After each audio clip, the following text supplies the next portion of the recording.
జగన్మోహన్ రెడ్డి నమ్మి ప్రజలు ఒక్కసారని చెప్పి ఓటు వేసినందుకు జగన్మోహన్ రెడ్డి రాష్ట్రాన్ని ఏ విధంగా అడ్డదుడ్డంగా నాశనం చేసింది ప్రతి ఒక్కరికి తెలుసు. జగన్మోహన్ రెడ్డి వచ్చిన తర్వాత రాష్ట్ర పరిపాలన విధానం స్తంభించిపోయింది, నాశనం అయిపోయింది, ఆర్థిక ఇబ్బందుల్లో ఉంది, రాష్ట్రం దివాలా అయిపోయింది, అప్పులు ఆంధ్రప్రదేశ్ అయిపోయింది. నేను జగన్మోహన్ రెడ్డి సూటిగా ఓటాడుతున్నా, జగన్మోహన్ రెడ్డి నీవు చేసిన తప్పులకు ఇవాళ భగవంతుడు నీ క్షమించడు.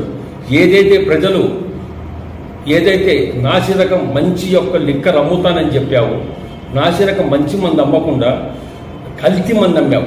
నీవు సొంతంగా తయారు చేసినటువంటి మందు అమ్మావు. ఆ మందు కూడా చంద్రబాబు నాయుడు 60 రూపాయలు క్వార్టర్ నీవు వచ్చిన తర్వాత 200, 180, 200 అయింది. ఇటువంటి లిక్కర్, చీప్ లిక్కర్ తాపి ప్రజల ఆరోగ్యం సర్వనాశనం చేశావు.